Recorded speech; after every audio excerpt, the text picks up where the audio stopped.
सिन्नर येथील भैरवनाथ मंदिराचा पारंपरिक रथोत्सव यंदा शताब्दी वर्षाच्या निमित्ताने मोठ्या उत्साहात साजरा करण्यात येतोय।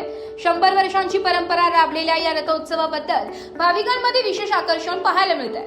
रथोत्सवाची सुरुवात सकाळी 6 वाजता करण्यात आली आहे। भैरवनाथांचा रथ विधिवत पूजा अर्चेनंतर शहरातून मार्गक्रमण करत संपूर्ण सिन्नर शहरात मिरवणूक काढण्यात आली। या मिरवणुकीत भाविकांनी मोठ्या संख्येने सहभाग घेतला होता। संध्याकाळी शोभायात्रेचे आयोजन करण्यात आले असून पारंपरिक वाद्यांच्या गजरात आणि भक्तिमय वातावरणात शहर दुमदुम गेले। यावेळी दारुगोळ्यांची आकर्षक आतिषबाजी करण्यात येऊन रथोत्सवाचा उत्साह अधिकच वाढविण्यात आला।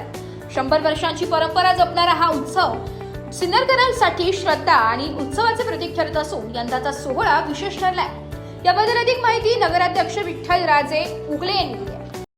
आज श्री क्षेत्रपाल भैरवनाथ महाराज यांची या तालुक्यात प्रचंड अशी मोठी यात्रा असते आणि सिन्नरकरांच्या अस्मितेचा प्रश्न आहे। आज सकाळी 6:30 वाजता रथ मिरवणुकीला सुरुवात झाली आणि आज लोंढे गल्ली या ठिकाणी आज मिरवणूक रथ आलेला आहे। परंतु या रथाचा मान पाचोरे यांना या रथाचा मान गेल्या अनेक वर्षापासून या ठिकाणी त्यांना मिळतोय।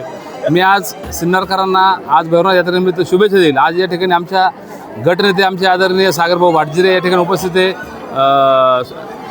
दत्ताजी हांडे, पंकजी जाधव नगरसेवक आहे, योगानंदजी गवळे आणि सर्व पाचोरे परिवार आणि या लोंढे गल्ली परिसरात सर्व रहिवासी प्रचंड अशा मोठ्या संख्येने आज सिन्नरमध्ये मोठा उत्सव या ठिकाणी भरतो आणि सिन्नरकरांचं प्रचंड मोठं श्रद्धास्थान हे भैरवनाथ महाराज आहे। या ठिकाणी 2 दिवस यात्रेचा उत्सव साजरा करतो सिन्नरकर। मी सर्व सिन्नरकरांना मनपूर्वक शुभेच्छा देईन आणि धन्यवाद।